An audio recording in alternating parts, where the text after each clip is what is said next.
All right, now, everybody. Quiet, listen to me. We're going to start a show. Now, some of you people have been with me before. You know it's going to be a tough grind, but we're going to have a show.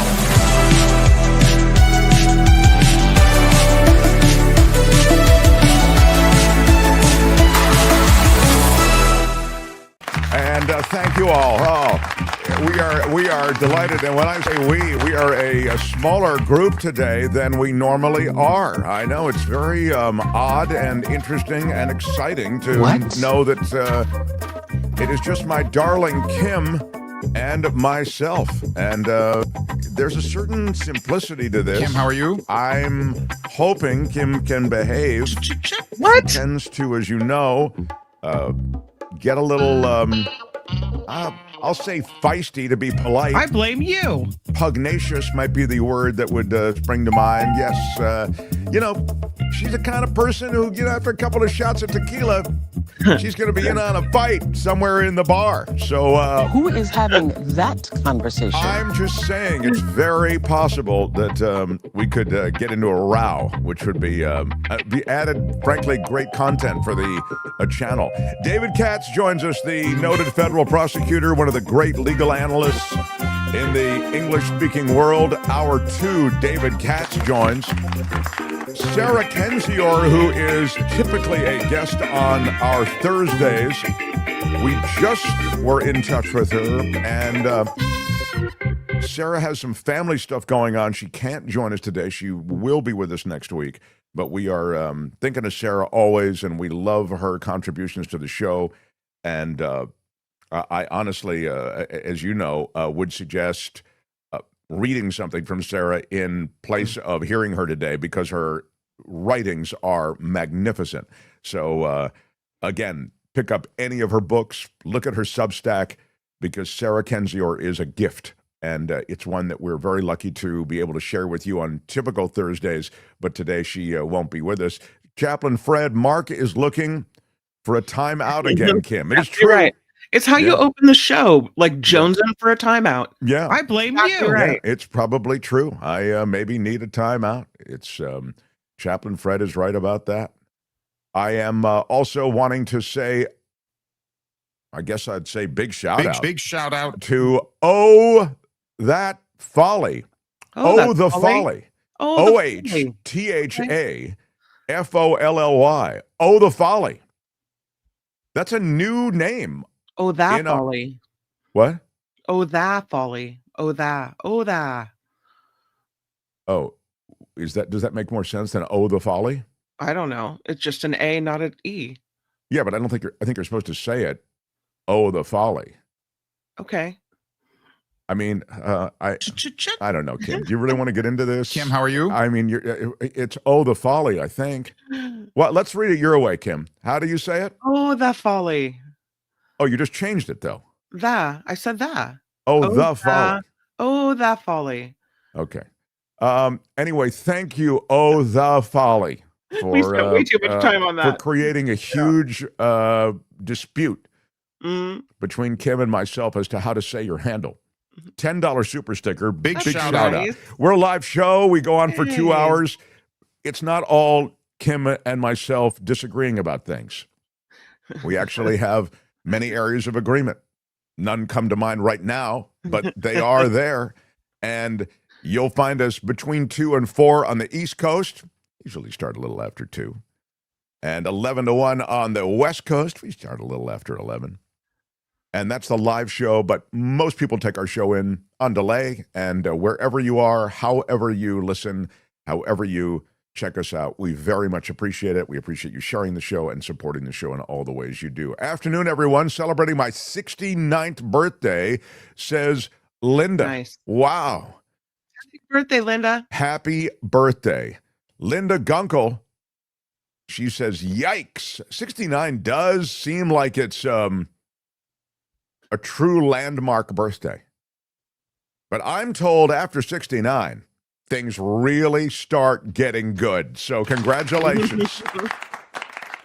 People start thinking, 69, it's kind of, no. I hear life really gets great after 69. So live it up. Mark, you are chopping up. Is that right? Is my Look and sound great to me. Oh, okay, good. Please let me know. Audio is fine for me, says Gordon. Good. Sometimes we really do need feedback from the audience because we're subjected to the same things that most broadcast entities are that are operating on the internet. The quality of your internet speed, et cetera, is all stuff that we have no control over. And sometimes we can't, it looks good here, but it's not necessarily looking good where you are. Kathleen Bryant with a $20 super sticker to get us started. Big shout out. We didn't do our big fall fundraiser this year. And we didn't even do a meetup for the fall. We will do that, I think, toward middle of the month. I'm going to Colombia for that wedding. When I get back, we'll do a meetup. But I really appreciate people like Kathleen Bryant who, don't need to be asked for the fall fundraiser. They step up. We had many, many who fall into that same category, and I really do appreciate all the support. If you want to support the show, Patreon and PayPal are the best ways to support us on a monthly basis. There are links to both under all our videos, Patreon and PayPal, and also at themarkthompsonshow.com. There are ample ways to support. Quick sip of coffee. Really good. CoachellaValleyCoffee.com is our sponsor. We are so grateful for the best coffee on earth. You can get it at CoachellaValleyCoffee.com. Use the discount code MARKT at checkout for 10% off. Chaplain Fred says Trump is looking to start nuclear testing because he still wants to nuke hurricanes. He did suggest that. How come we don't just nuke hurricanes? How come we just don't shoot them? That's the kind of question a third grader might ask about. So let's get started and get into what is both a controversial and alarming statement from the President of the United States. So, The Mark Thompson Show. I don't appreciate this, Rick, if you get back from Colombia, Mark. By the way, Colombia is Colombia, not Columbia. But however you spell it, I take your point. It's a little bit tricky these days, but we're down there to show the love for the wedding. All right. Now, the President of the United States has made a statement that's of great concern. Kim, he posted it on Truth Social, I believe, his platform on which he makes a lot of these statements. Yeah. Bold and otherwise. And his statement is essentially, I want to start nuclear weapons testing for the first time since 1992 on an equal basis, is the quote, with Russia and China. Yeah. Now, the Kremlin condemned this. No indication of when tests might take place. But this is following or concurrent with the navigating of a trade negotiation that apparently went well enough that Trump was feeling good about access to rare earth minerals, to Chinese imports, that there might actually be a trade relationship again, that there is apparently a deal in place, or at least the primordial ooze of a deal or the framework of a deal when it comes to soybean consumption. As you know, the Chinese are the big soybean consumers for American farmers, and it was completely cut off as a result of this whole tariff nonsense that Trump began. Now, apparently, Trump and the negotiators have achieved some kind of commitment on the part of the Chinese to get back into the soybean consumption game, being customers for American agriculture, which was really left orphaned by prior policies, and the fact that the Chinese said, great, you guys are going to, be jerks about this and this entire trade war. We're done with American soybeans completely. And that was forever, not just for this season.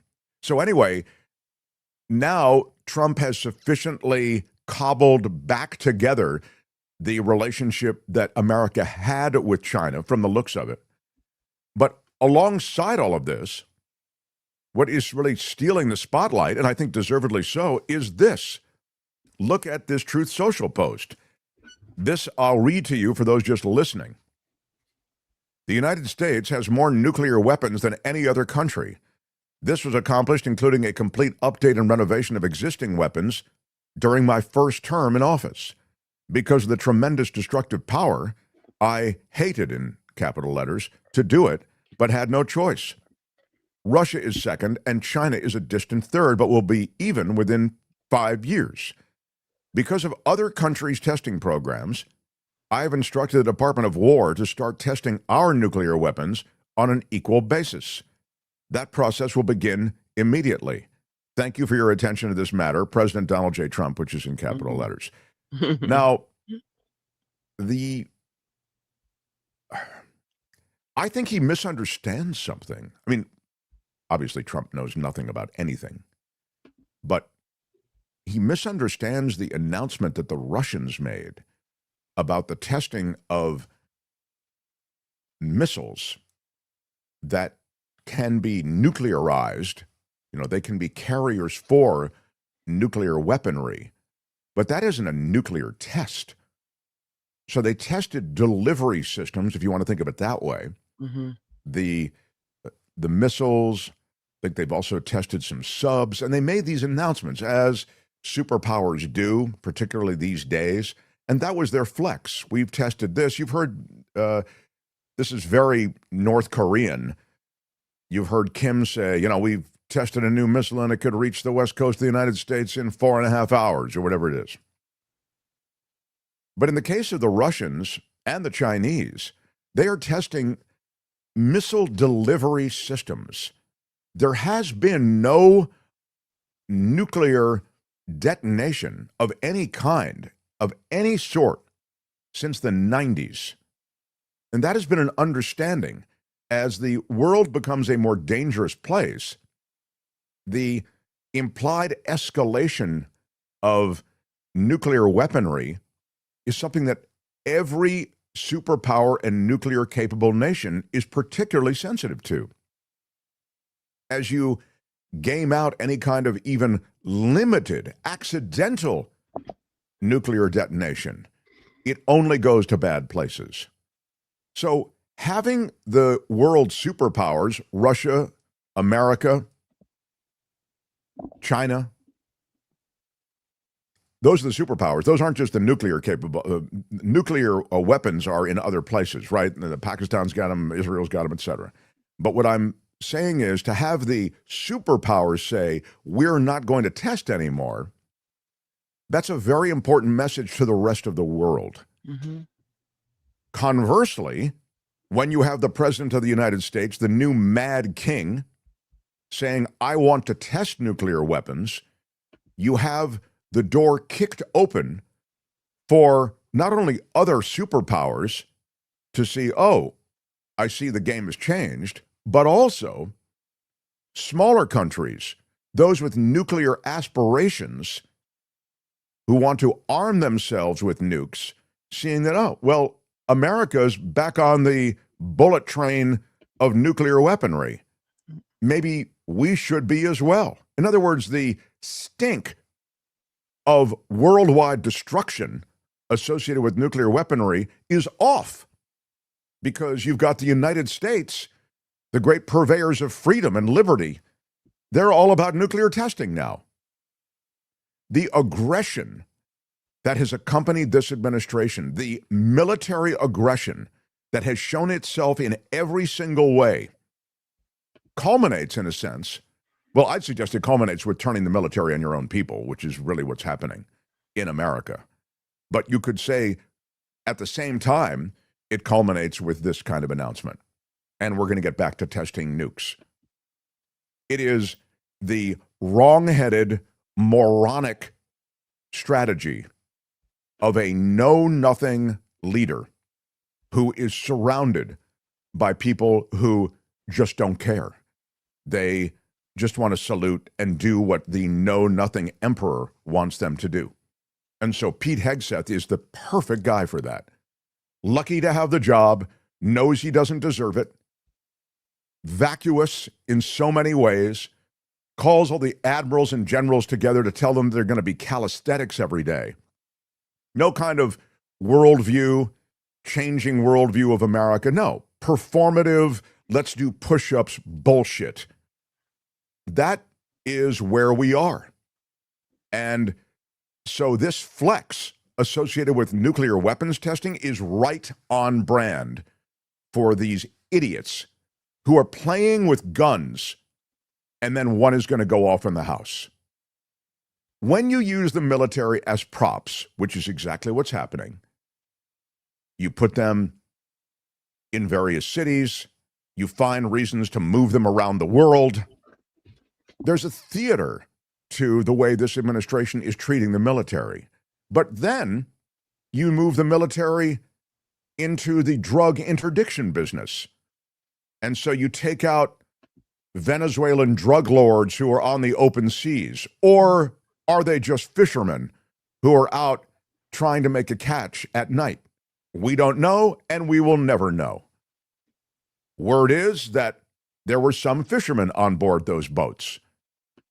So at least granting some sort of objective evaluation, it would seem as though there's a mixed intelligence about the boats that were taken out and the people who were killed, summarily executed.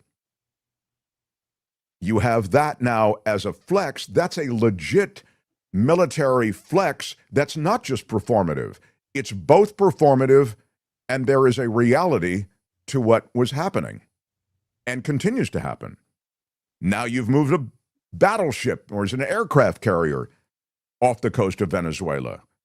So you're seeing more and more of these chess pieces that are being played with that might actually lead to some kind of confrontation. Now, America is stronger than most of the countries on Earth, so it's not a threat to America per se. But this guy who was talking Nobel Peace Prize a month ago is all about his Department of War. And that's the way he refers to it, the Department of War. And he talks incessantly about various aspects of the military and incursions that are associated with the military that he wants to be part of. And Central America and even South America may be part of all of this. So when I look at this nuke thing, I think it's right on brand for Donald Trump. Here he is coming out of the meeting with Xi on board Air Force One. He does his press gaggle, and let's hear a little of what he has to say. Social about nuclear testing. What about resuming nuclear testing? What prompted you to do that right before the meeting?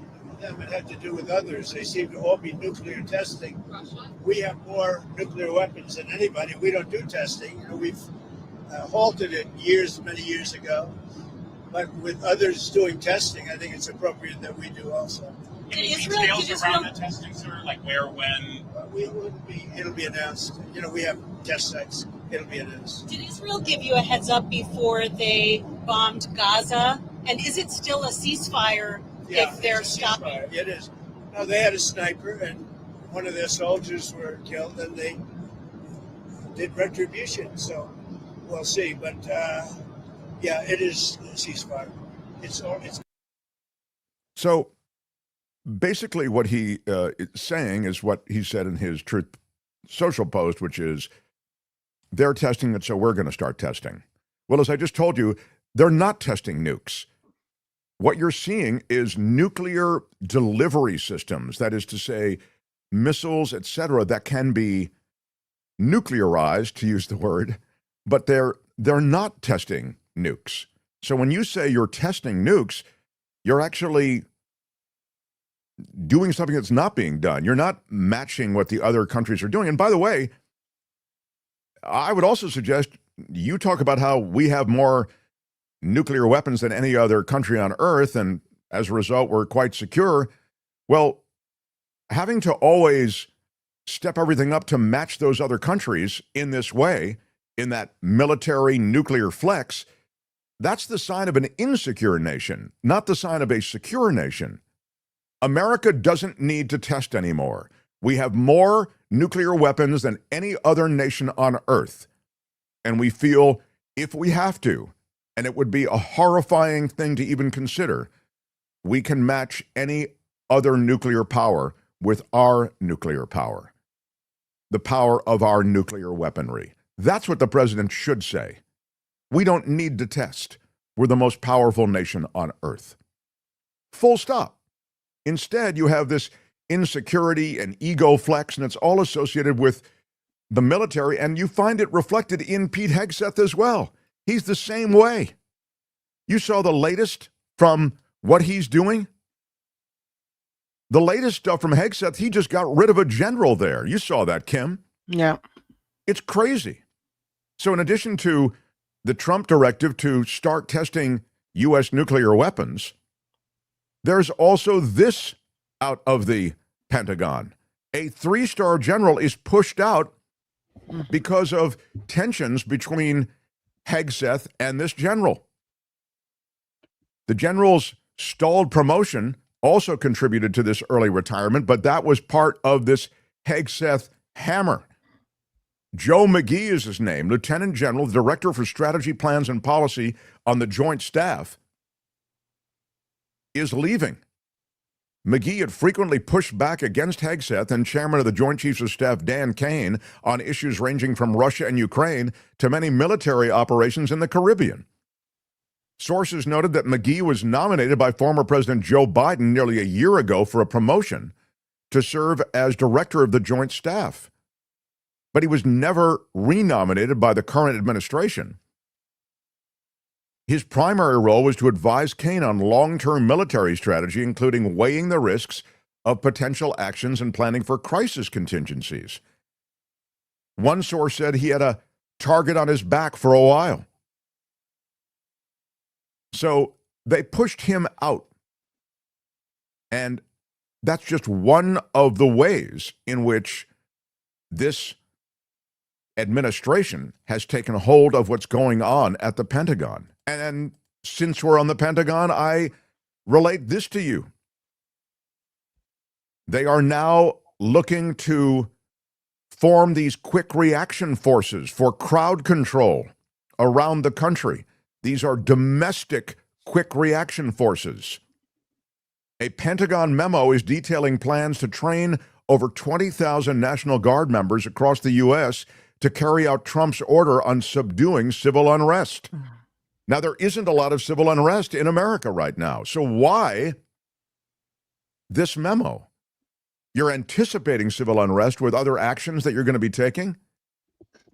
A top U.S. military official has ordered the National Guards of all 50 U.S. states, the District of Columbia, and U.S. territories to form, quote, quick reaction forces trained in, quote, riot control, including use of batons, body shields, tasers, pepper spray. This is according to an internal Pentagon directive. This memo was signed this month by Major General Ron Burkett, the Director of Operations for the Pentagon's National Guard Bureau. It sets thresholds for the size of these reaction forces to be trained in each state. Most states require 500 National Guard members to be trained under this memo. That'd mean 23,500 troops nationwide would be trained as this quick reaction force, available for rapid nationwide deployment in, quote, quelling civil disturbances. The prediction is that these troops will be used and sent to states led by Democratic governors without their permission, and could be used to suppress turnout and disrupt the fair operation of elections. That's, I think, a fair appraisal. That prediction is coming from a former U.S. Marine Corps captain and chief executive of the Vet Voice Foundation. That's a nonprofit advocacy group, and they are speaking to what I think is just obvious, which is this is a national militarized police force, and this president and this administration are trying to get us used to this stuff. So that's where we are at the Pentagon.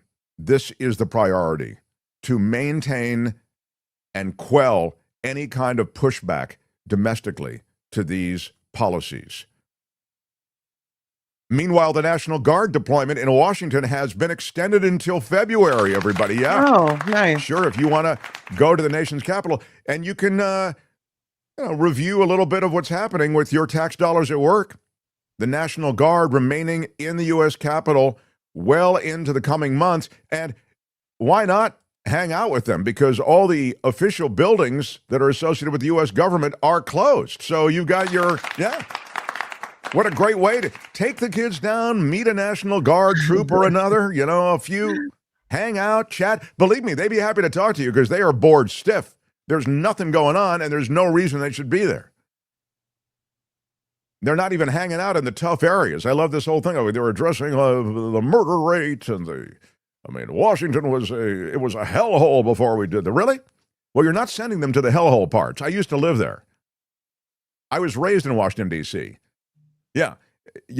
Sending them down to Union Station and to Lafayette Park across from the White House to pick up trash, they ain't doing anything for the crime rate. Now they have to do it till February. Exactly. And now they are extending their stay. So when you go, if you go, speak with them, talk with them. They'd be happy to chat with you. Yeah. Meantime, major stuff going on that overlaps the military, border control, customs agents. So let's quickly touch on some of that. The Mark Thompson Show. I want to say hey to Enid Fox before I get to anything else. Better to do nuclear testing than release the Epstein files, says Enid Fox. Exactly. Thank you, Enid. That's precisely right. $5 super chat, and we appreciate it. Also want to recognize Trevor Maxon with a $5 super sticker. Big shout out. Big shout out. Thank you. We are a crowd-funded show, so when you fund us and you're in the crowd, we give you the big shout out. Mark, I've been to Colombia 3 times. I had a great time. You'll be okay, says Trevor. I want more of that. Mm-hmm. I don't need the if you get back from Colombia, then we'll look forward to seeing you. I mean, that does me no good. I'm scared already. I'm scared just to show up. I think we will have fun. And, the kids being married, Kim, you remember that. How many years ago were you married, Kim? It's about 23 years ago, Mark. Wow, that's very impressive. Yeah, that's a long time, 23 years. And he's quite a good guy. I don't really know him. Yeah. But he seems like he's pretty cool. Yeah. Very capable guy. Like he's a smart guy. Sure. He's not like a bully type guy. He's not like a toxic masculinity guy. He's smart. Isn't he? I mean, I like to think so. I didn't hear a yeah. Latasha is right. I am scared enough. I do not need any additional scaring. Latasha had a comment earlier that I thought was great. I had up on the screen. She said, America, you in danger, girl. It is true, baby. Yeah. It is true. Yeah. Trevor Starr in Hollywood with a $10, 10-cent super chat. He always goes for the 10-10. Big shout out. Another Trevor? Unacceptable. Is there another Trevor in the chat? Yeah, Trevor Maxon, who just contributed. Yeah, that's right. Trevor Maxon. Wow. I think you can never have too many Trevors, so I'm very happy for both Trevors. Shelley, look at you. A $50 super chat. First of all, big shout out. Big shout out. Thank you. And I'll give you a thank you so much. Thank you so much. If Trump dies in office, will they do Weekend at Bernie's and not tell us? Trump is at once, I would say, ill.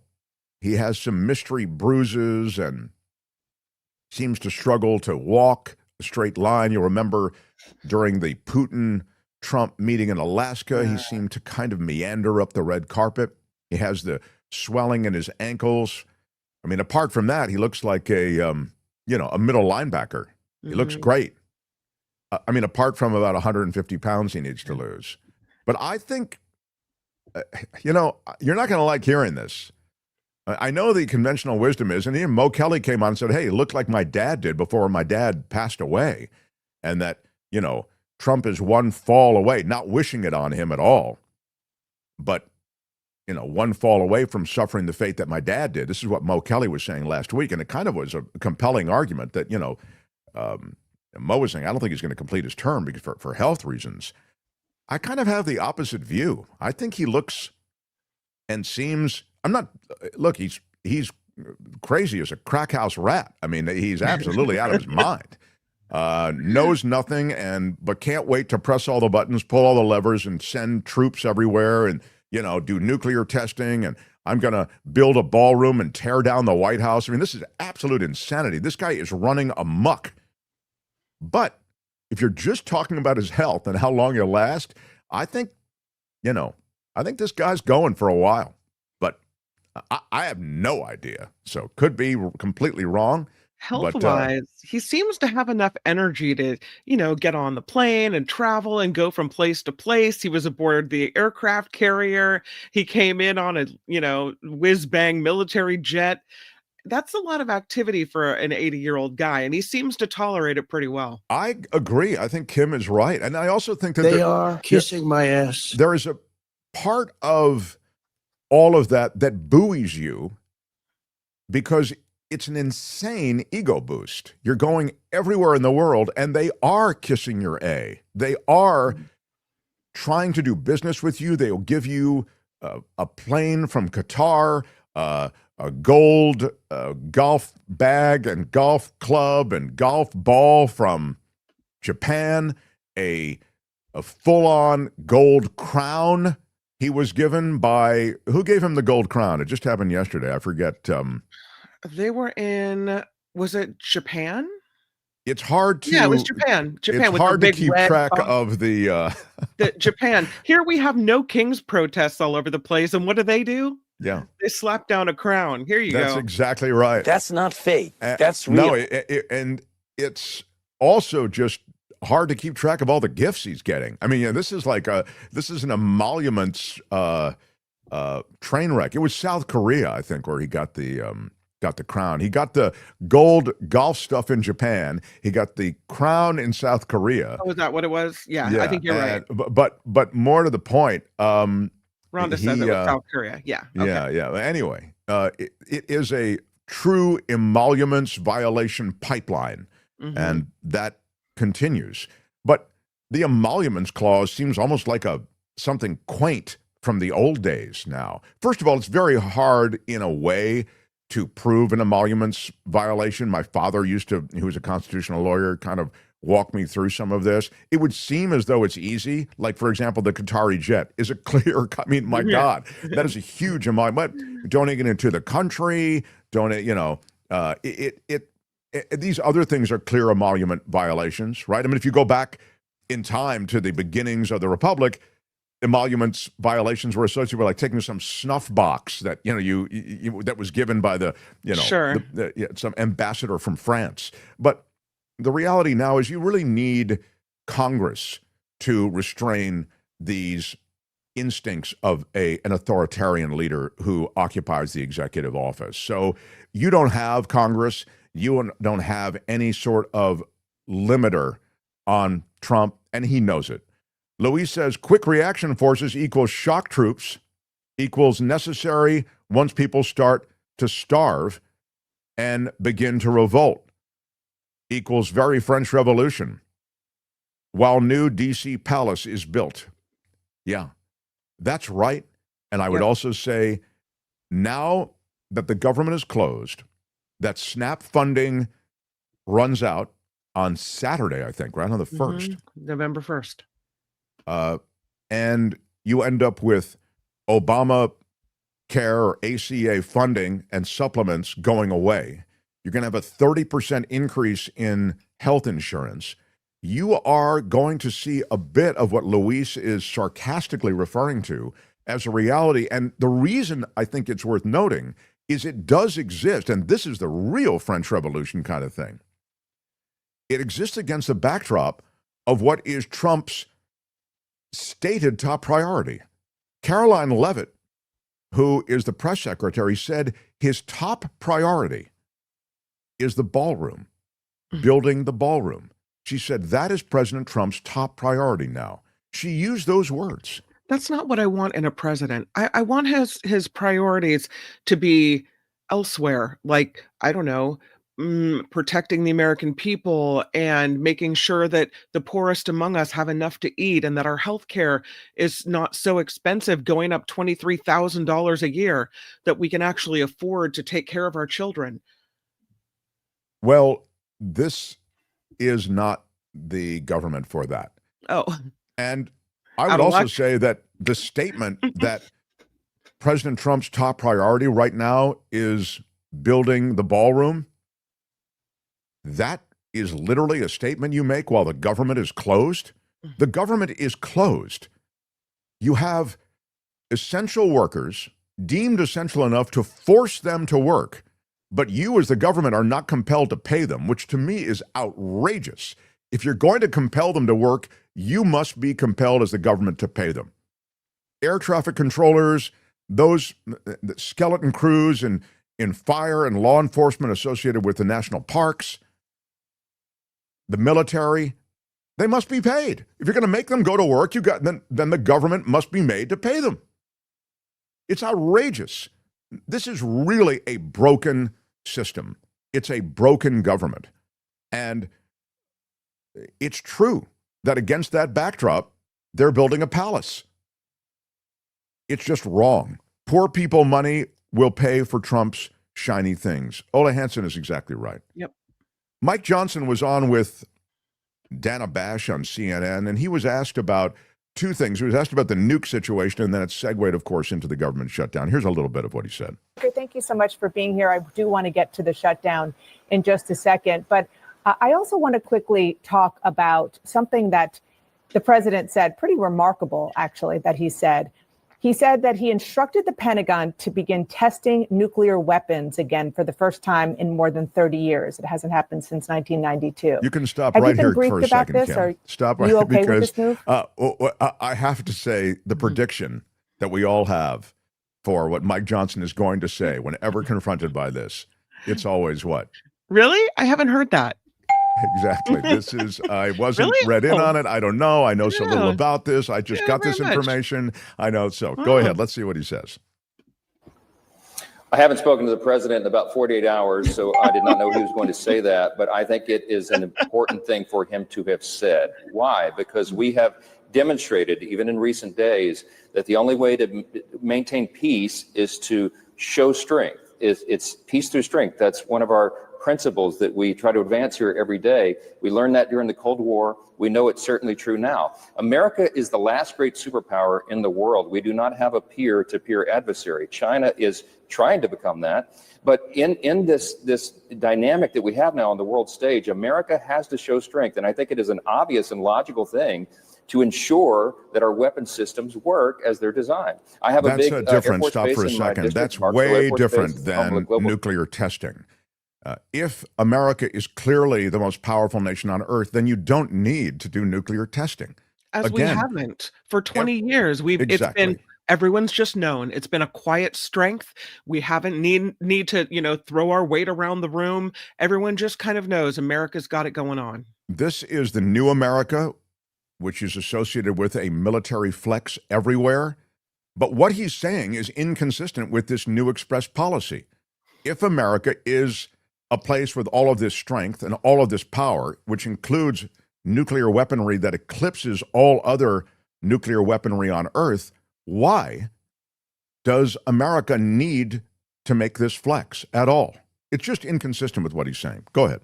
Strike Command, 2/3 of the nuclear triad commanded there.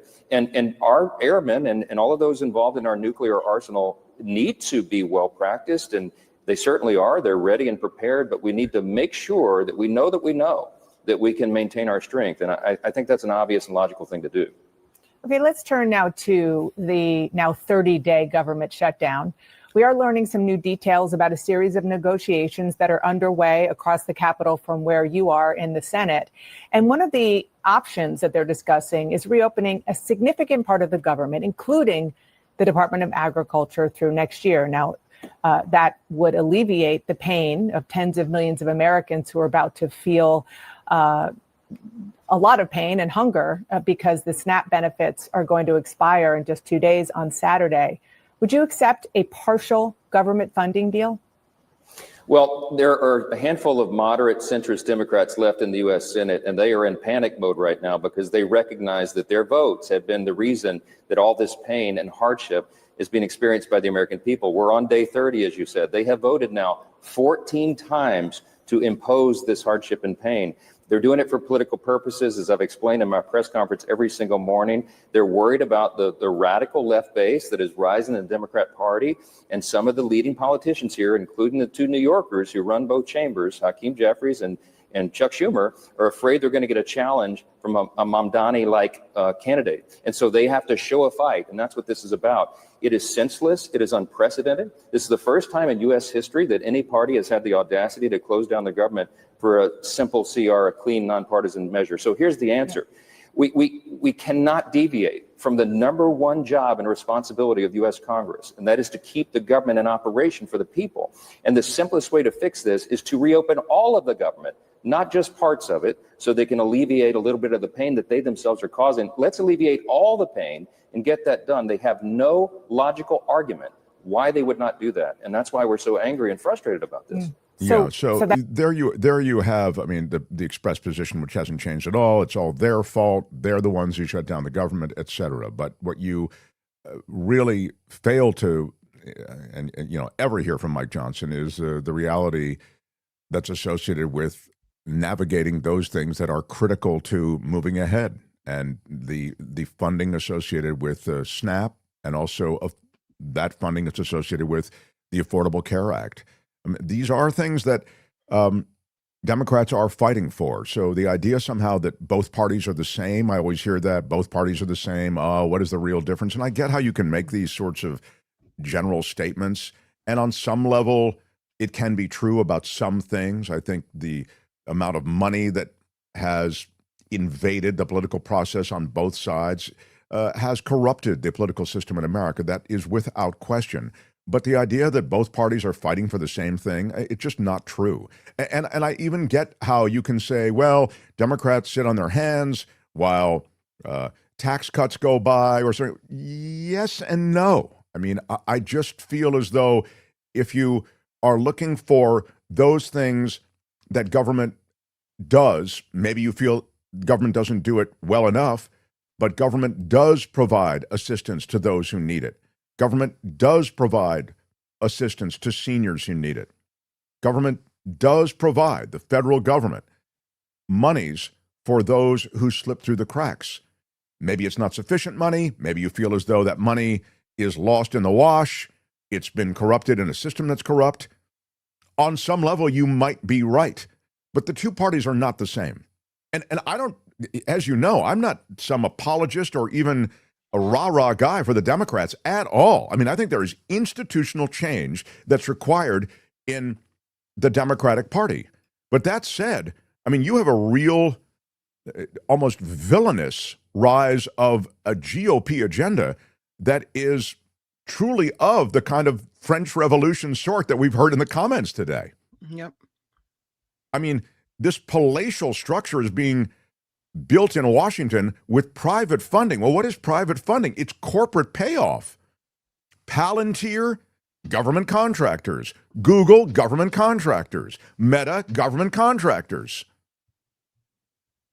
That's just a handful of the business being done by major donors to this ballroom. The ballroom, $200 million, then $250 million, then $300 million, now $350. What are you building? What kind of ballroom? You're building it out of bricks of cocaine? It's absurd. There's something else going on. As you know, there's a bunker underneath the East Wing. And I'm sure that's a bunker built by FDR that they want to, Trumpify it. They want to make it, a really cool bunker where you can get room service. So I'm sure a lot of the money's going to that. And I'm also very sure that there is major grift going on, skimming going on. And because it's private donors, a lot of that money is untraceable. Who's paying attention? Who's Exactly. counting the pennies? I disagree with Champagne Wishes, who writes, when the Democrats are in power, they'll use Trump's actions as a precedent to do the same. I don't know what You mean Trump's actions to do the same what? You think that they're going to lower taxes? You think that they're going to militarize the National Guard and ask for a strike force to invade American cities? You think that's the same that they're going to do? You think they're going to just send the National Guard to places in Mississippi to intimidate red states the same way that the Republicans try to intimidate blue states? You think that's the same that they're going to do? I just don't buy it. I mean, that's the kind of comment, though, that reflects, I think, a lot of sentiment. Democrats are going to do the same thing when they get in. Really? The same thing what? Closing USAID, completely eliminating any kind of foreign aid, starving to death millions of people on the continent of Africa because of the closing down of USAID, taking a bunch of foodstuffs and medicines that were there on the dock waiting to go and leaving them to spoil, letting them rot rather than export them, even though the money was already appropriated. Is that the kind of thing you think the Democrats are going to do? Smack-talking Canada, our number 2 trading partner, you think that's the kind of thing that the Democratic administration would do? Smack-talking Mexico, major trading partner to the South, you think that's the kind of thing Democrats would do when they get back in power? Extrajudicial killings off the coast of Venezuela, you think that's the kind of thing that the Democrats would do? It makes no sense. Smack-talking the European Union, bitch-slapping the president of Ukraine when he comes to the White House, you think that's the kind of thing that the Democrats would do? No. It just doesn't hold water, man. They're not the same.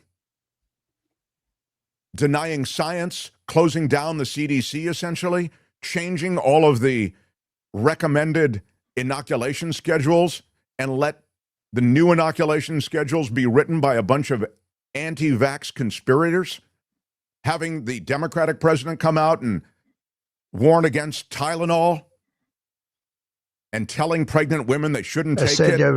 Acetaminophen, Yes. commonly known as Tylenol. You think that's the kind of thing the Democrats would do? Enough, man. You know it's BS. I'm so sick of that argument, and it just doesn't hold any water, so I'm sorry. The Mark Thompson Show. Richard Delamater says, Japan, you gave him a crown. It was Korea, but all right. We get it, yeah. Yeah. Seen US TV lately? Right. Hello? Yeah, well, they're playing to the audience of one. They're not playing to the audience at home. Louis says, can't stand Johnson. Look it up. There is a $6 billion emergency reserve for SNAP that Donald Trump is refusing to tap, probably being diverted for the D.C. Versailles Palace. Yeah, that's a great point. Thank you, Luis. Always great, and you're such a great supporter of the show. Big really. shout out. Big shout out to you. Luis is right. There is a fund that is sitting there to supplement SNAP for a short time. And Kim, you can Google the details, but it has been walled off by the Trump administration. They're saying we don't want you touching that money. As a matter of fact, we have information today on the show that they took any and all information from the Agriculture Department website. They just stripped all of it so that people can't even see that there's some type of reserve. Yeah, that's the other part, the information part. That's why I like our merch line that says Project 1984.5, because in the Orwell book 1984, the information is the big thing. You can get it at getmarkmerch.com. The information and control of the information will tell you we're doing well. Will tell you there's plenty of food in America. This is what they talk about, in Venezuela and these countries where we feel there must be regime change for the people. We talk about the fact, and we see the fact, that they remember the Maduro diet. They talk about that. People are starving, and they're losing so much weight there. They're skinny, and they call it the Maduro diet. He jokes about it. But this is where we're headed, toward a place where the government will tell you how the economy is doing. The economy is doing great. We fired the people at the Bureau of Labor Statistics, and of course the government is closed down anyway. We had the feds lower the prime rate by 25 basis points, and yet there's no real economic information on which they can base this, because the government website and the government statistics are not being compiled by anyone. The USDA quietly deletes its contingency plan for funding SNAP. There it is. The 55-page lapse of funding document for USDA is no longer available online. Control of the information is a big, big part of what's going on. Look at what they try to do at the Pentagon, and have done. You're not allowed to report from the Pentagon unless you sign the pledge that the only information you will report is that which has been cleared by the Pentagon. You only report what they tell you to report. Exactly. That's all you get to say. No. What about some good news? I've got it for you. Woohoo! Yeah. California Republicans are retreating because the anti-Prop 50 campaign has collapsed, everyone. Democrats pummeling the state with yes on 50 advertising, Republican advertising associated with the no on 50 has really gone quiet. Just to remind everybody, I think you're all aware of it, Prop 50 essentially is the answer to the Texas gerrymander. California will gerrymander. They had a neutral redistricting in California, but now they're saying, God, with Texas doing what they're doing, we got to just take a step out of the neutrality game and at least protect the congressional balance, so we'll redistrict, but we have to get voter approval to vote on the redistricting. It's a weird thing, but I said the weird part is you kind of have to vote for this proposition to allow you essentially this wiggle room to redistrict. And so that's what Prop 50 is. Protesters chanted in the chamber as the maps. And the reality is also that the majority of Californians say they support Prop 50 according to the latest polling. So Yeah, I mean, that goes, you know. I was trying to put that up on the screen, but it's a Public Policy Institute of California poll that came out yesterday. It shows 56% of likely voters in California say they will vote for Prop 50, 43% against. So again, that's 56 to 43%, and that's enough so that Republicans are like, we're not going to try to raise any more money for this. We're done. Yeah, and look, those are partisan numbers because California is a place that can be partisan and is partisan. In fact, 84% of Democrats in support of that ballot measure and 89% of Republicans are against it. So, I mean, you have pretty much partisan lines drawn.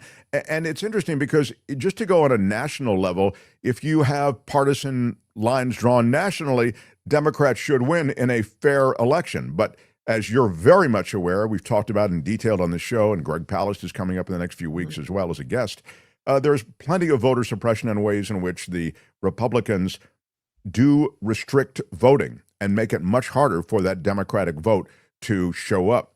But in any case, it does appear that Prop 50 will likely pass in California.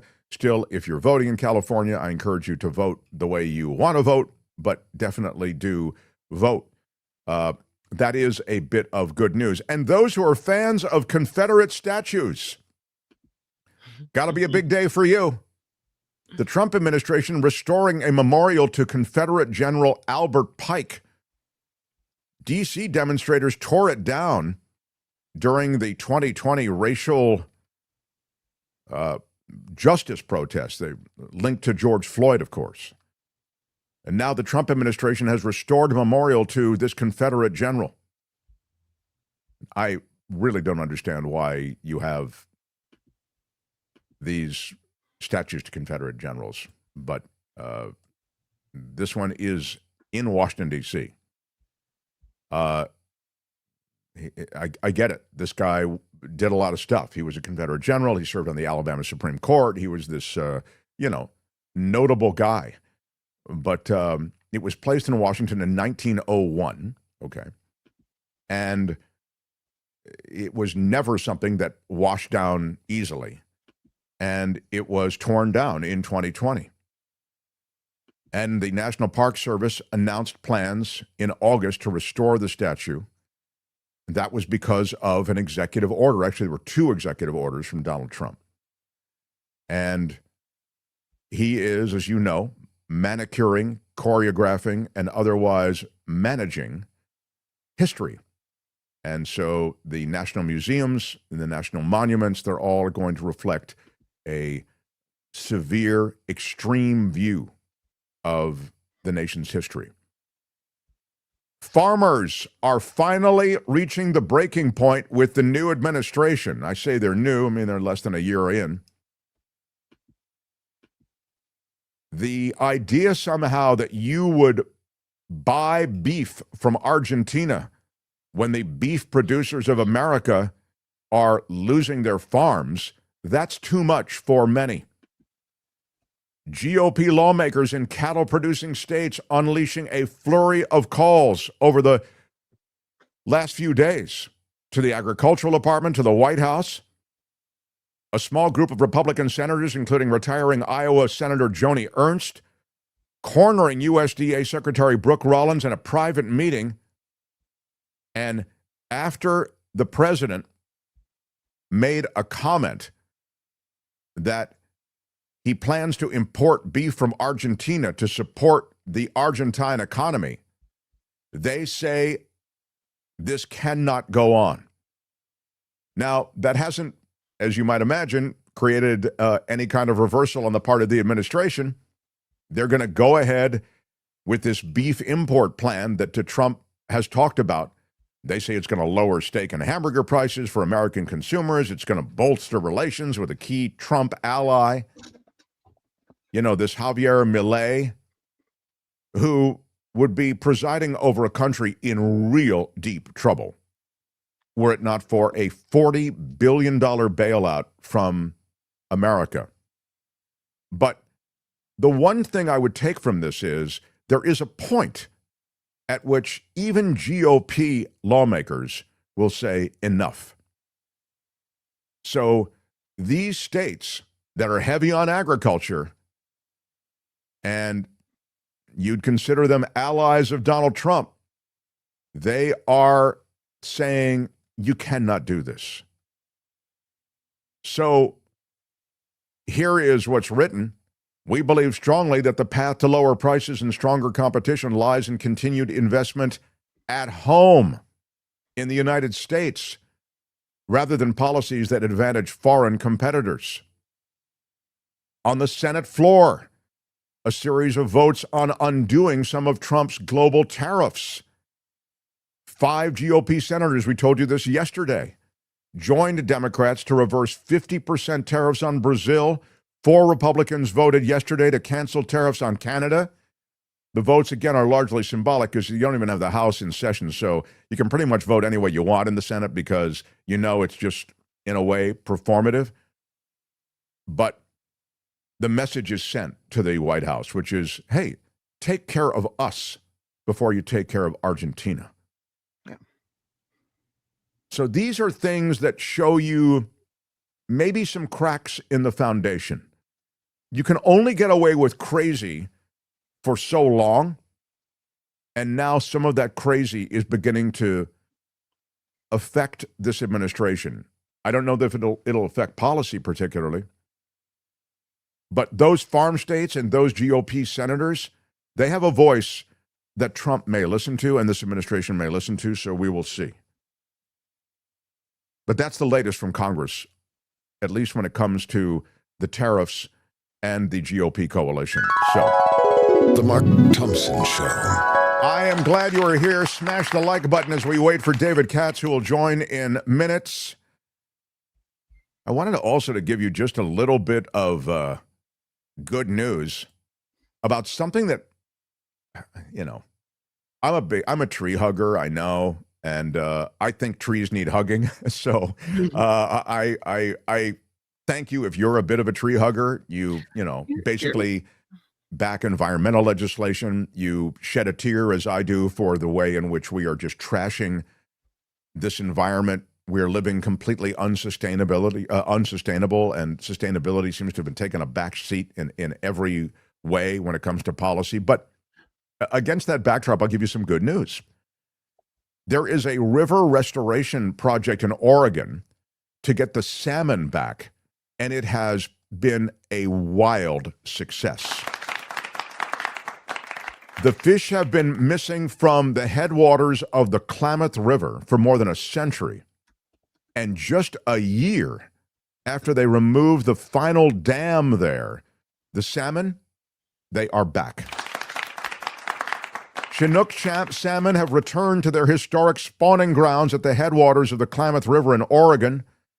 Wildlife officials saying this month in Oregon that the fish made it past a key milestone, a long lake, and had reached the tributary streams that make up the river's headquarters. This is a year after the last of 4 major hydroelectric dams on the Klamath was demolished. The dams had blocked salmon and other fish from traveling upriver. They were removed in 2023 and 2024, decades of efforts from Native American groups. Finally, alongside environmental organization, anglers, and others, produced this last dam being eliminated. And you now have what are on some level, it's just a joyous situation up there. 260 miles the Klamath River runs from its headwaters in south central Oregon to the northern California coast, emptying into the Pacific near the town of Klamath. For thousands of years, a robust population of salmon, trout, and other migratory fish that are central to the diets and cultures of the tribes that live along its banks were so much a part of life there. By the early 1900s, settlers were looking at the river for its irrigation and hydropower potential, and 4 dams were erected, and they were built in, back in the 1900s. And then smaller dams, canals, water diversions blocked the passage of these fish. And eventually, Chinook salmon, which is the most abundant fish in the Klamath area, dwindled to near zero, disappeared completely from the upriver area. And so you're losing a diet, you're losing livelihood, and demolition of the last dam was completed in October of 2024. Just days later, salmon were swimming upstream, passing through the former dam sites and heading for the upper Klamath Lake. That's the last stop before the smaller tributary streams where they're going to spawn. But biologists were still worried. They weren't sure the salmon could get around these few obstacles that remained. There were remaining dams that had fish ladders. And it wasn't clear that this was going to be a success. Scientists tried to get equipment in place to track the progress of the salmon, see if they could navigate these old ladders, if these salmon could actually make it. There were cameras put in. It was incredible, though, said this guy who is the project lead for the restoration effort with the Oregon Department of Fish and Wildlife. His name is Mark Hereford. The Chinook salmon leaping up one of these older fish ladders, providing the first documentation of the salmon's progress upriver. Scientists then equipped some fish with trackable radio tags as they passed through the fish ladders. And again, these fish then were pioneers for what has been a tremendous return of the salmon on the Klamath. So congratulations to sustainability. You made it. And some good news hits the world of the environment amidst a day that has produced some shocking news and some bad environmental news when we come to the proliferation of nuclear weapons. So, The Mark Thompson Show.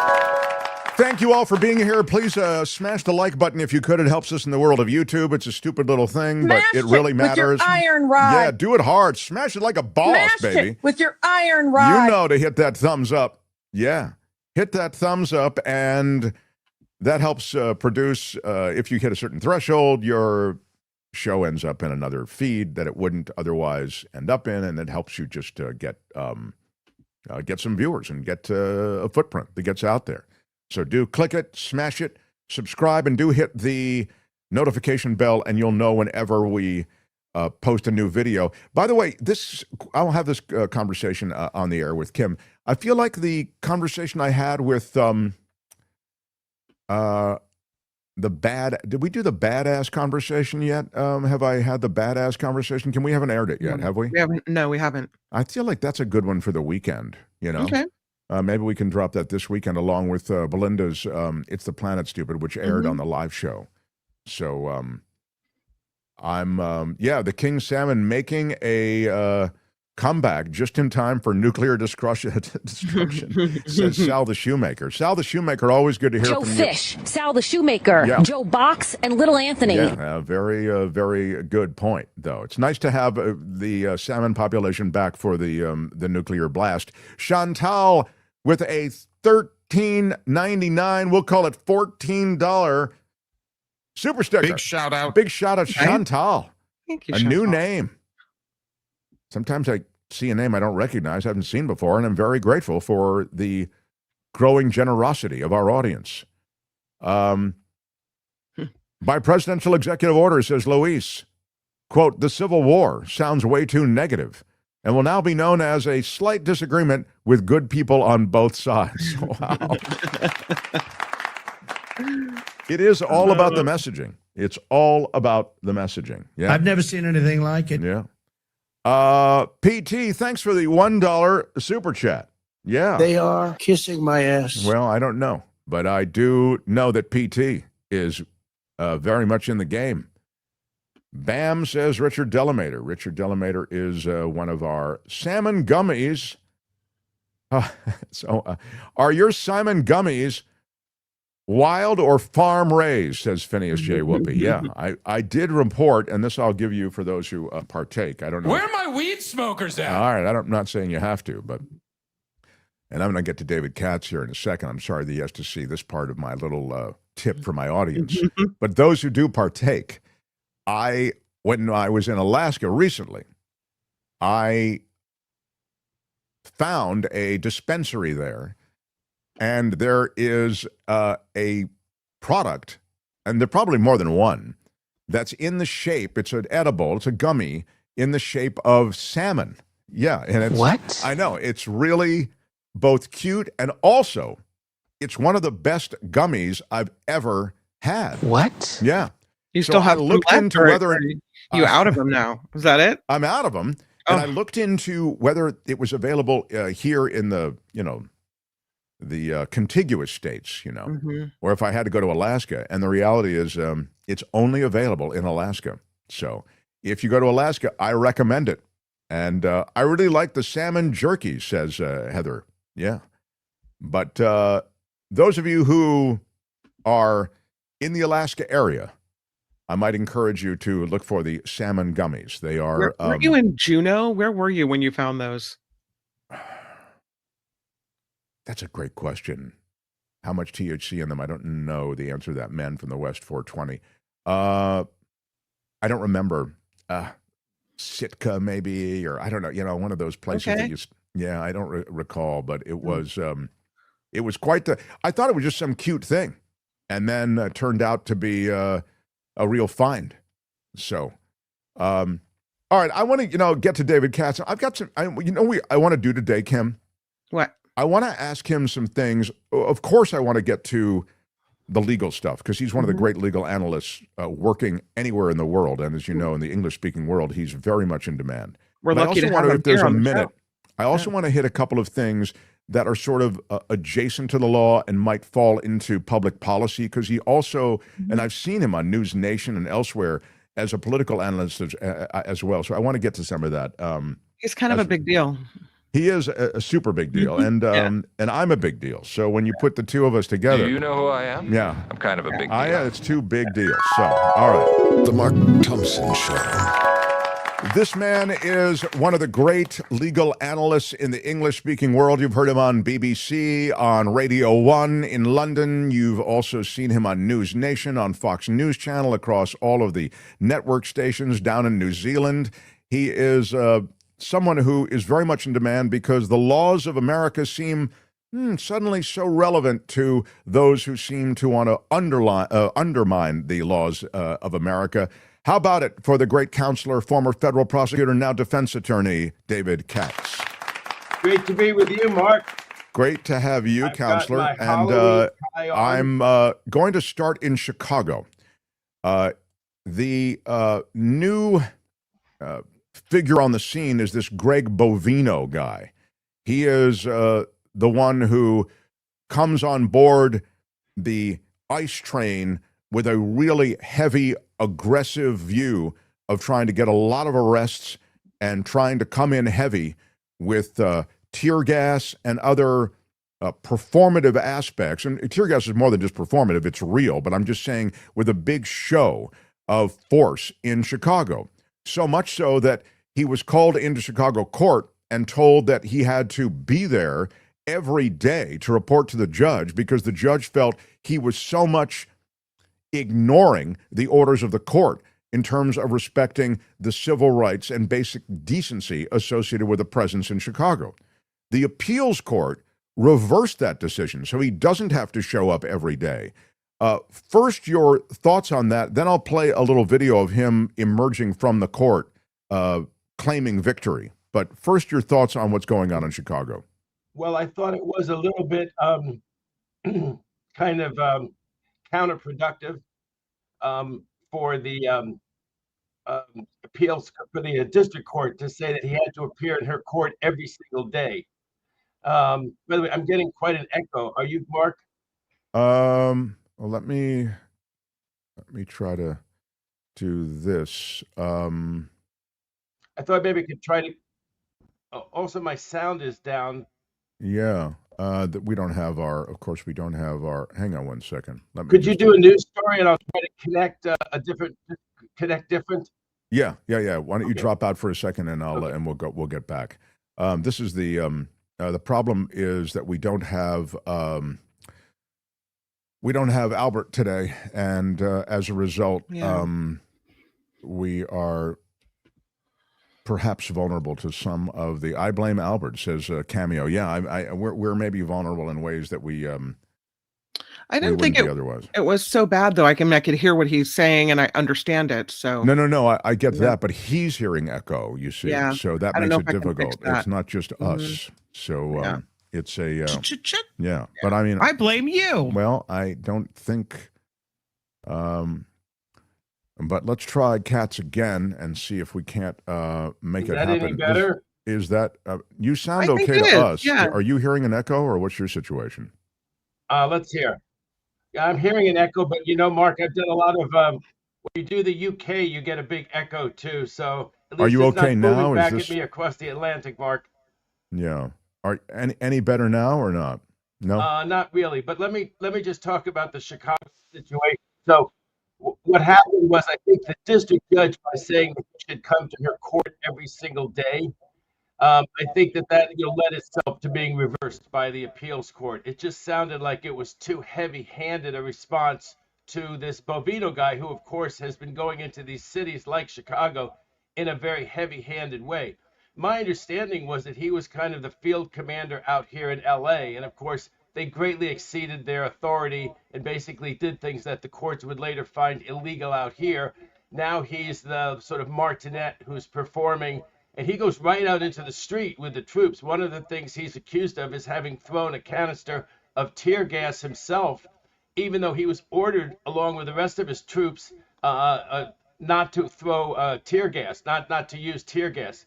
So the reason that he's crowing, though, is because, number one, the appeals court did reverse this order that he has to go to her chambers or courthouse every day at 6 o'clock and report on the latest compliance or non-compliance with her order. But the rest of her order has pretty much stood, and the rest of her order does make him give all kinds of documents to the court, including what they call after-action reports. So every time that they take one of these violent actions out in the street, or violence ensues, or there's a car crash, and they say, oh, it was the protesters' fault, and the protesters say, oh, no, it wasn't.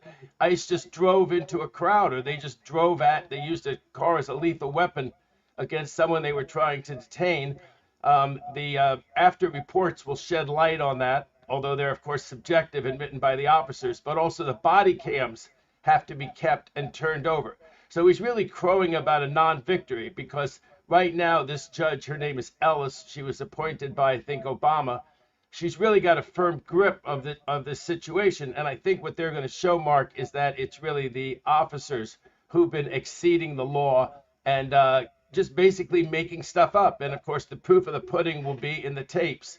And the government, the Trump administration's lost on the tapes. They have to do the taping so far, and they have to turn over the tapes. And the Seventh Circuit Court of Appeals did not reverse that. What they reversed was just he doesn't have to go every day at 6 p.m. to her courthouse. I wanted you to see the emerging from the courthouse from Bovino, who, again, is the Customs and Border Patrol commander at large, and he will have more and more control over things as these policies take hold. There's a big shakeup at ICE, as you know, Department of Homeland Security, and here is. And I want you to pay particular attention to, look at the people around him. These are the feds, his people, Customs and Border Patrol people, with their camouflage, with their face covered. And the reason I really want you to pay attention to this is, to me, I don't get the camouflage thing. You're in Chicago. I mean, there's no need for you to be wearing camouflage. And the face coverings, again, it's all in the dark glasses, all part of this show of military force. And I think it's to remind the public that we're big, bad, and we will kick some ass. Don't get in our way. Look at the Chicago cops. You can see their faces. Their faces aren't covered. They have ID the way you're supposed to. And here was his the crowd shouting him down. As he gets into the van, he puts his hand and fist in the air, and then he flips the bird to the crowd. Keep it going, if you would. Oh, that's him. Oh, I see. Yeah, that's the flipping the bird. Yeah, sorry. You can see him there in the center of the screen. He drives himself in a Border Patrol pickup truck that's wrapped with the Border Patrol insignias. But to me, there was a lot there in just the show. You can see, again, look at these guys. They are full on military strapped. And I once again don't get it, but I get it only if I see it from the standpoint of messaging to the public. But go ahead, David. Well, I think that the courts, if they get a case that pertains to this, I think that they may order that they not be obscured in this way so that they can't be identified. That's the scary thing. I'm sure that they'll come in with evidence that they can be identified by some other means, but I don't think it really washes. And I agree with you, Mark, that it's certainly being done for the intimidation. You know, there's having stormtroopers. People call them stormtroopers. These are the things that we associate with stormtroopers. These are the things that we associate unidentified, troops, the way that they're dressed. As you say, they're covering their faces in a way that their identities in a way that the Chicago Police Department are not. And so it's definitely done for intimidation and to make it difficult to identify them. So if there's a civil rights violation, yes, they may know who it is. And in discovery, the plaintiff, if they sue the government, may be able to find out who it was who violated their civil liberties. But you sure don't find out very readily. You don't remember, hey, it was the guy who had the little thing above his left eye. It was the other guy who had that. It was the lady. I remember what she looked like. The idea is that you can't identify them. And of course, it's very intimidating. I don't exactly buy the argument that you don't really know who's coming along. I think in these situations where you're by the, where you're right by the, gas station, the car wash place, and you see them coming the way that they come, and by now we know their MO. They're probably not a gang. We probably know that it's them. This idea that I had no idea, I didn't even know it was the government. Yes, I think by now you know it's the government, but that isn't the whole remedy. Who in the government? Are they doing this properly? And then, of course, they don't like to be photographed, which is another thing that does remind you of a third world banana republic, fascist republic. I'll say the word. Democratic law enforcement officers, we know who they are. They properly identify themselves. That's part of the Fourth Amendment. That's part of our Constitution. That's part of our whole democratic system. And these anonymous people, even if you know with the government, the other thing that's anomaly, of course, is that they're CBP, Customs and Border Patrol. They're not anywhere near the border when they're in Chicago. And so, of course, they're screaming about that. I think they have this really frivolous argument that they keep making that they have a right to be there because when you go out on Lake Michigan, 3 miles, you're in international waters. So they're actually, Chicago is 3 miles from the border because it's 3 miles from international waters. This is absurd. No one in their right mind thinks that Chicago is 3 miles from another country. Yeah, it's torture to say the least. I also wanted to mention the Supreme Court is now saying they want to rule on whether or not President Trump can deploy this National Guard in the Chicago area. They're saying or suggesting that a ruling is still weeks away. They want additional information. This is the Supreme Court again before they can rule. I wonder if you can comment on this and maybe handicap that for us. Well, the Supreme Court is handling this, I think, in a very sensible way so far. They haven't just overturned the Court of Appeals. So that leaves the stay in effect. That means that they cannot deploy the troops. That's true in California, and it's true in Illinois and in Chicago. Trump cannot deploy the troops. There's an issue whether he can, quote, federalize the National Guard. But the point is that he cannot deploy them into the streets. He cannot deploy them into our communities. And that the U.S. Supreme Court has not changed. They said they need to think about more of these appellate rulings, but they're not allowing deployment during the time that the Supreme Court is thinking. So they're going to be taking additional briefs on that issue. And I've always thought that that issue was going to come out okay for our civil liberties because of the power of the Posse Comitatus Act, which is very clear that the military cannot engage in civilian functions, even law enforcement functions, absent there being a rebellion or an insurrection of the level that we clearly do not have. And judges make determinations whether definitionally something fits or not, definitionally, definite. As a matter of definition, this does not fit. And on top of that, you have to make a showing, Mark. The government would have to make a showing before deploying troops that other means did not work. And now one of the semantic issues in it is, do the means, other military means didn't work, or does it mean other law enforcement means didn't work?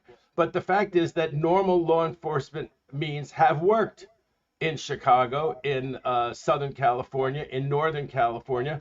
And so they're really not anywhere near meeting their burden in the U.S. Supreme Court, I believe, after this briefing of showing that, normal means haven't worked. Normal means have worked. And I'm admiring all the demonstrators around the country. I'm admiring the 7 million protesters.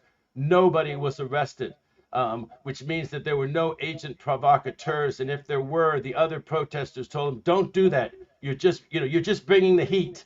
You're just bringing an excuse for Trump to bring in the military. So I think the demonstrations, even in Portland, have stayed more peaceful than they were, let's say, 4 or 5 years ago. And that's all to the good. I think the Supreme Court is going to not change the decisions of what will end up being the 7th Circuit and the 9th Circuit. By the way, I said the 9th Circuit. I do want to take a Katsudama's point on this because I said that the decision that was 2-1 by the 9th Circuit overturning Judge Immergut up in Portland, Oregon, was just 2 Trumpy judges. And there you are. You got 2 Trumpy judges. Yes, they're on the appellate court. They'll be there for the rest of their life. I'm not looking forward to the first time I appear in front of either of them, Mark.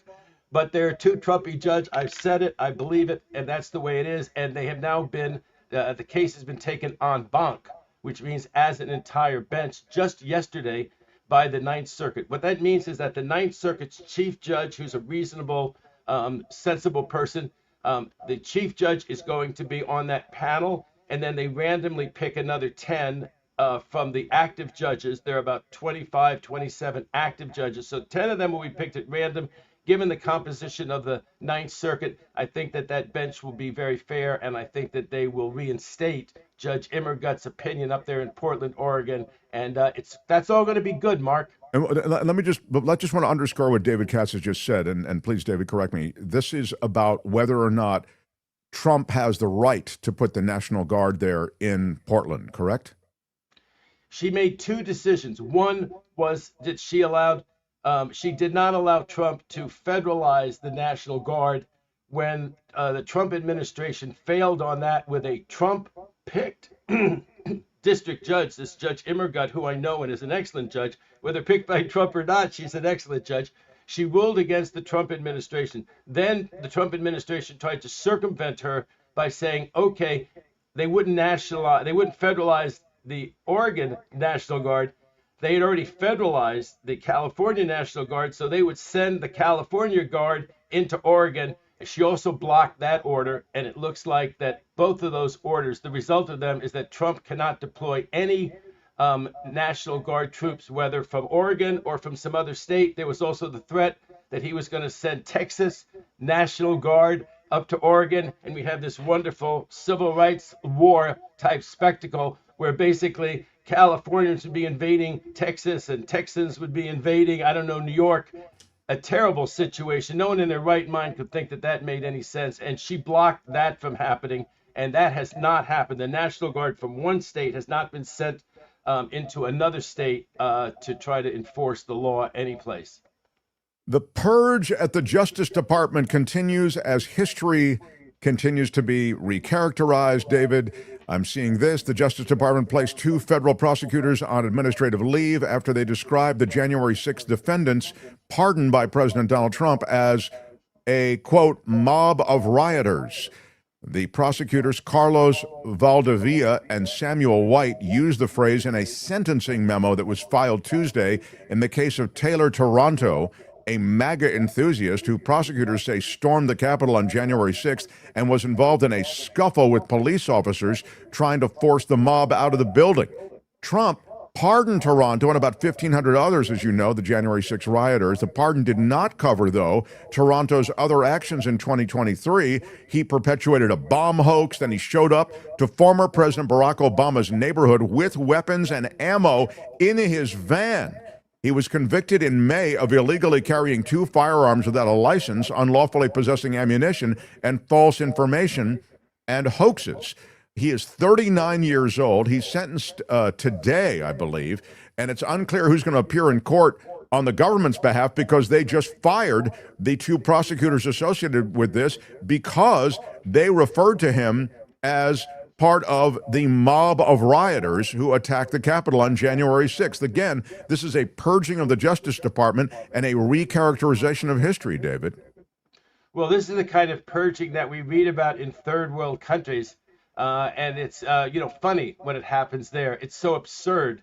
The idea that you could actually cleanse the civil service to this degree where you have people saying stuff that's totally non-factual. And you read from some of these fascist countries, like the proclamations that they make, and they're so non-factual. We used to laugh, right? I think like in Iraq, they would say stuff. Remember we were trying to get rid of Saddam Hussein down there, and his regime was hanging on, and they would issue these proclamations that were just totally non-factual. It's like, how could you write such a thing? And now, how could you get in trouble for writing what was fact? We all know this to be true. We know there were a mob of rioters. I've called them worse, Mark, from seeing it, right? On January 6th, I've called them marauders. Other people have called them a lot worse names than that. Mob of rioters is a sort of a lawyerly term to describe what was this fellow doing there. No, he wasn't a tourist, Mark. He was part of something. He was part of a mob of rioters. It was just a descriptive term in a sentencing memorandum. You want the judge to remember what this case is about. The judge has a lot of cases, and when you describe what the sentencing reasons are as a prosecutor, you want to kind of summarize them. They also wanted to point out that he should get at least a 27-month prison sentence because he wasn't just part of the mob of rioters, and I think they had photos of him inside the building and stuff like that. They had very strong proof against this fellow. But then he had this incident with the Obama address.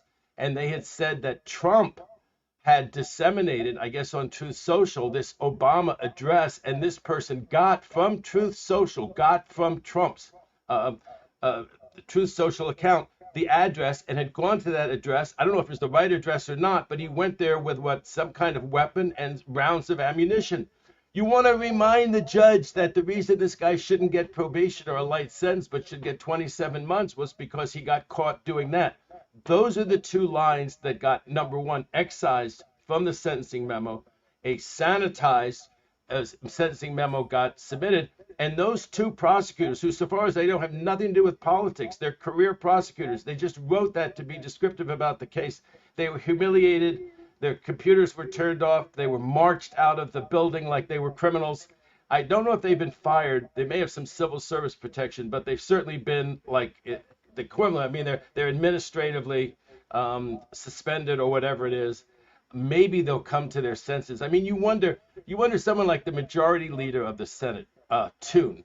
You wonder, what does he think his legacy is going to be? You don't think the history books are going to mention that he was part of this group that first was marauded on themselves, that first they were going to hang Mike Pence. They all sat there terrified. Probably many of those Republican senators who now walk around like nothing happened were peeing in their pants, terrified. Who wouldn't be terrified what was going on over there? They made all those speeches at the time. Ted Cruz, Lindsey Graham, they all called those marauders much worse than a mob of rioters. And now they stand by. They should be on the phone right now. You reinstate those two people if you have any concern for our rule of law in America. Those two people didn't do anything wrong. They're part of the civil service. We won't vote for anything that you want, Trump, if you don't do the right thing on this. Toon, Cruz, Graham, all the people who made those statements at the time and who was like scared as they could be. Now, all of a sudden, let's see if they do anything about it. They sure haven't yet to reinstate those two people or the rule of law at the Department of Justice. I mean, I don't know that they're going to die on the hill of reinstating those two. It seems as though the recharacterization of what happened on January 6th, that horse is out of the barn. Real quickly, one hill they may be dying on. I'm getting this big echo, so I'm sorry if I'm interrupting you. I'm sorry. But they did vote against the new tariffs on Canada. So they can't get the House to go along against with the them, new tariffs, but you know, is David, moving in an interesting way in the Senate with that they didn't get Toon, the majority leader, but they got our old friend McConnell, our old friend Rand Paul, and they got the two Murkowski voted that way. Yeah, but and Susan Collins. But the reason that vote, I think it's not irrelevant. But I would suggest to you respectfully that given the fact that the House is adjourned and the House likely wouldn't support that vote, you don't really have anything more than kind of a performative aspect to that vote, because you just know that that vote in the Senate isn't going to be affirmed in the House. The House isn't even there. So I'm not saying it's nothing, but I take your point. I'm just saying it doesn't quite have the teeth it might otherwise. Mark, you're probably reading it and researching it better than I am. I'm just talking off the top of my head, but it occurs to me that there have to be 3 or 4 Republican Congress members who are right near the Canadian border. And it's hurting commerce between the border states at the north and Canada so much. It's hard to believe that there won't be, as soon as they get back into session, there won't be 4 or 5 who, at least for Canada. And it'll establish this precedent that Congress is standing up for itself. Now, they could go either way. The U.S. Supreme Court could then say, when they have the argument, which is coming very soon on the tariffs, the huge argument this term, they may say, you see, the Congress knows how to take care of matters when they want to. They did the right thing by Canada, and they didn't do the right thing by the other countries in the world, which means that they tacitly approved what Trump did with all the other countries in the world. So yes, that could end up being manipulated by the U.S. Supreme Court. But again, I still stand by that. I think there are 5 or 6 votes to overturn the tariffs because there's not a real emergency. That's coming up real soon. That is going to be, if that happened, it's going to be a titanic day in terms of the law and in terms of public policy and economic policy. I'm worried because they keep allowing the tariffs to be collected. You would think that the U.S. Supreme Court would stop those tariffs from being collected if they were really going to go the way that I think that they're going to. But I think the U.S. Supreme Court, if they do go the way I say, they'll just decide, you know what, that's not our problem. We have administrative courts, these courts of claims. They'll deal with getting the money back to people. We'll make that great principle that was not an emergency either. There's 2 things that Trump is doing that are outrageous, that are non-emergencies. He's sending the military, trying to send the National Guard into cities where there's not an emergency. And he's doing this thing on the international stage with tariffs where there's not an emergency because drugs are coming into this country for a long, long time. That's not emergent. And we have a trade imbalance, which is worse on account of Trump, which is also not emergent. Yeah, I mean, you know, once again, applying logic to the policies from Donald Trump really will get you nowhere. This is the force of personality, and the fist is a powerful one to the point that no one wants to get hit with it in the legislature. And I would even argue in the Supreme Court on some level, they may be cowed. Those votes that are even in play, as you say, you know, kind of the court is pretty much a cake that is baked, and there are just a couple of votes that might be in play. I want to ask you quickly in our last couple of minutes, I'm sorry about the echo, but there are 24 states that are suing the administration right now over the decision to suspend food stamps during this government shutdown. This is really relevant. I mean, it's a lawsuit led by New York, California, and Massachusetts, and they're asking a federal judge to force the Department of Agriculture to tap into emergency reserve funds to distribute food benefits. There's 42 million families and children who rely on this SNAP program. The USDA is saying that no benefits are going to be issued beginning Saturday. So again, one of the most effective tools to fight hunger is now very much imperiled. Can you speak to that lawsuit? I think that lawsuit is going to succeed. I think it's in Boston in front of a U.S. district judge there. It's brought by at least 2 or 3 different states. I think the remedy would be nationwide. It would be one of those nationwide injunctions. It would just end up being that way. I don't think that you'd get your food stamps in New York and California and Massachusetts and not in the other 47 states. And I think that the U.S. Supreme Court might let that stand, even though they claim that they don't want these district judges issuing nationwide injunctions. Even this U.S. Supreme Court, Mark, I know people think that they're heartless and look at some of the things that they've done, like Dobbs. I just don't think that they want to be championing. There'll be Hoovervilles. There'll be people starving in the streets. It'll be like the worst days of the Depression. The food banks cannot get food to people that fast. There's a lot of babies and young kids who will die of hunger in America. This is not a third world country, right? And so I think that the judge will make that ruling, and I think that the U.S. Supreme Court won't disturb it. Our Attorney General out here in California said there'll be about a week's delay anyway. The Trump administration claims that all these reserve funds, all this money that's sitting around, none of it can be used for the SNAP program. There's this bureaucratic hurdle, there's that mess. Meanwhile, when it comes to paying the military, suddenly $5 billion can immediately be cleared off the books. Research and development can be used for that. So I think that one's going to come out all right. If it doesn't come out all right, and I believe very strongly the Democrats should stick together on the, on their position on the Trump, closing the government, the Republicans closing the government over the health benefits. But I really think if we get to that point where that judge either doesn't rule for the Democratic states or the appellate courts really do reverse it and there are people starving in America, I think the Democrats have to give on that one. They can, not open the government up for other things, but I just think they have to give on that one. And maybe they have to give on the FAA. I don't know about you, Mark, but I don't want to fly anywhere. I mean, no client of mine has needed me to fly anywhere for them, but I'm kind of holding my breath. I mean, maybe that's a very upper middle class problem, but I really don't want to fly anywhere. No, I think it's a huge issue. I've been talking about it since the government shutdown hit, that the one way in which I think all Americans are going to be hit, it's not just all Americans aren't SNAP recipients, but all Americans on some level will feel the ripple effects of the transportation issues, that these major transportation hubs that are affected by this air traffic control thing. It's scary. I have to take a flight middle of next week, a major international flight. I have to fly from LA to Miami and then Miami to Colombia and then and 10 days later fly back.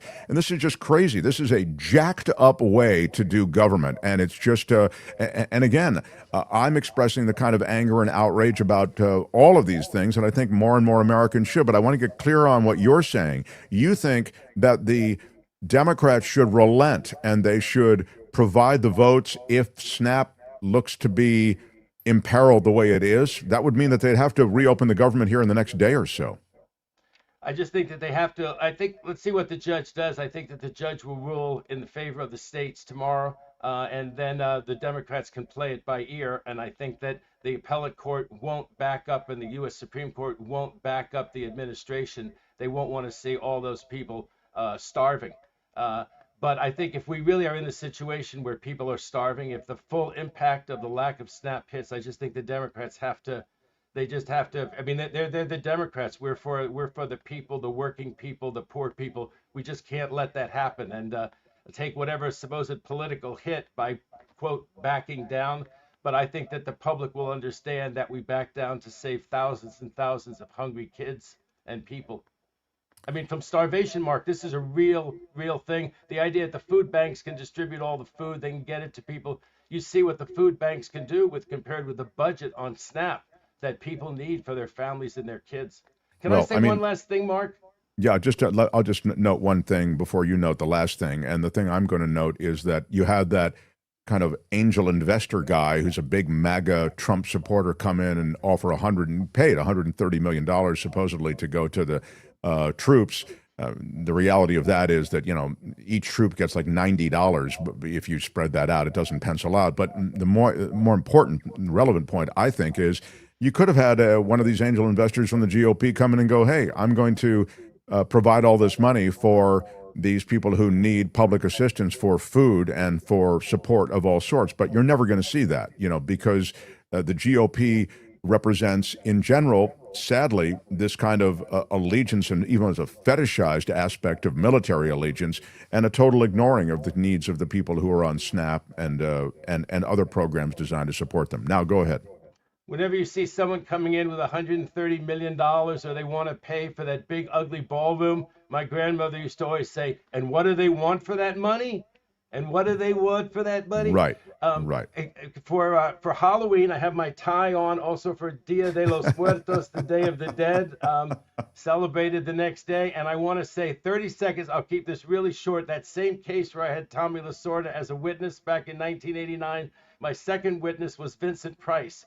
Also had no idea that this was going to be a scam, but I got to know Vincent Price on the case, and Vincent was very upset that he had done Thriller for $75,000. He told everybody that he met that he'd only been paid $75,000 to do that famous voice in Thriller, and he wanted to know, did I know anyone who could sue? Did I want to leave the government and take his case and sue everybody in sight so he would get more than $75,000? So with all the terrible things that are happening, this country sometimes seems like Halloween. The news from Trump seems like Halloween day after day, but it's Halloween. It's Dia de los Muertos. And say a word for Vincent Price, an absolutely lovely man, a Shakespearean actor, and a guy who only got $75,000 when you hear him on Thriller, on the radio, and all over for Halloween. The Thriller, the secret of the Thriller.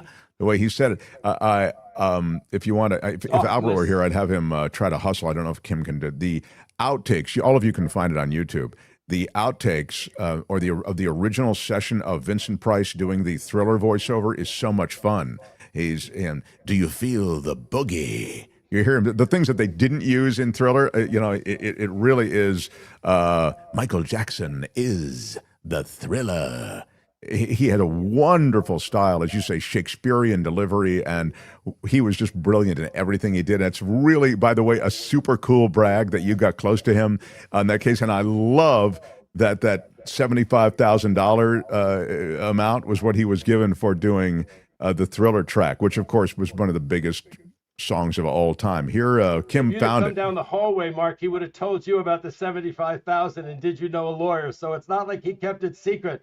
Here, give this a listen. Go ahead, Kim, play this. Anytime you want. All right, take one. Okay. This is Vincent Price. Hi, this is Michael Jackson. And this is Vincent Price. And Michael Jackson is the Thriller. No, this isn't. This is not. That's not them. Yes, that's not them. That's not them. I don't think. I think that's just those are people impersonating them. But because I've heard it so many times, I just know exactly what it sounds like. You'll hear it again for Halloween. Yeah, you'll hear it again for in Halloween. The next couple of days. This Thriller. It's always a thrill to talk to you. See what I did? That's just the kind of professional I am. David Katz, appreciate you. See you next week. Echo free next week, my friend. The echo. I hope it was okay for your audience. It was really better than okay. So thank you. Thank you for being here. Bye-bye, David. Feel it in your soul. The Mark Thompson Show. We could try ignoring it, sir. Yeah, well, we tried ignoring it. We'll do the... Yeah, Vincent Price played Egghead on Batman. I forgot about that. Thomas O'Neill, that's right. Batman and Robin, you've fallen into my trap. Very, very funny. Groovy guy, yeah, for sure. I'm telling you this. You found it, Kim? You think you found it this time? Here's maybe a little bit of it. I don't know why I like it so much. I mean, maybe because I'm a VO guy. I kind of like outtakes from VO sessions. Hi, this is Michael Jackson. No, that's the same thing. There's no Michael Jackson on it. It's just Vincent Price. I'm not having luck. I'm sorry. Yeah, it's okay. I mean, I think it was, let's face it, I just kind of ambushed you with it. But Anyway, if you go on your deep dive to all of you, and you'll find it, and it's kind of fun. Go to Tijuana and fly from there. It's cheaper too, says Chaplain Fred. And Fred's got the workaround on the government shutdown when it comes to flying. Pay those air traffic controllers. Pay those air traffic controllers. Robert Hersey. What's up, Rob? How are you? Thank you for the super sticker. Yeah, big shout out to you, my friend. Big shout out. All right, I love it. Thanks to everybody who has been a big part of the show today. We got pronunciation clearance on "Oh the Folly." Oh, the folly. You like "Oh the Folly"? I don't know. Yeah. Get that airport insurance. I'm not worried about the insurance so much, man. I'm just worried about getting there safely. I don't even mind if the flight's delayed. But say hi to Fark. Thanks, Champagne Wishes. Champagne Wishes. I remember when Champagne Wishes was kind of on our side. No. Now Champagne Wishes has kind of moved into the provocateur, the rebels of Fark's what he's talking about. But he's moved into kind of the stir the pot kind of category. That's what I'm seeing. But anyway, Wes, thank you for the $5 super sticker and a big shout out to you. Wes is an OG of this show. I'd take a boat across the Gulf of Mexico. Boats seem even more risky. I don't know. It's all risky these days, I must say. So I'm not sure what we're going to do, but I know we're leaving. So next week. You're going. That's it. I think next Wednesday we leave. And I'm get your Peacefully Resist t-shirt. It's available at getmarkmerch.com with the whole Peacefully Resist line. I am drinking from the Peacefully Resist mug. I'm rocking the line today. Are you going to wear that to the airport? I don't see myself wearing the Peacefully Resist line to the airport. No? Yeah. Oh. No, I don't. But I'm going to wear something comfortable to the airport, and Peacefully Resist t-shirt is comfortable. Maybe I will wear it. Look under Vincent Price outtakes of Thriller, says Gil C. Well, I think poor Kim has been hassled I with did this try twice, and then I played the wrong thing. I think I played some comedy show instead. Yeah, it's my bad. I'm sorry. It's your own, Gil. You can do it, and I mean, Trevor seems like it's probably good in that area. Also, I don't know. We're at the end of the show here, so we're just kind of wrapping up. But you'll like it. The reason it's like you'll hear him say things like, "Do you feel the boogie?" The stuff that didn't make the Thriller track, because the secrets of the Thriller. That's what you're used to hearing. But what he does with the outtakes is all the stuff that didn't. Can you feel the boogie?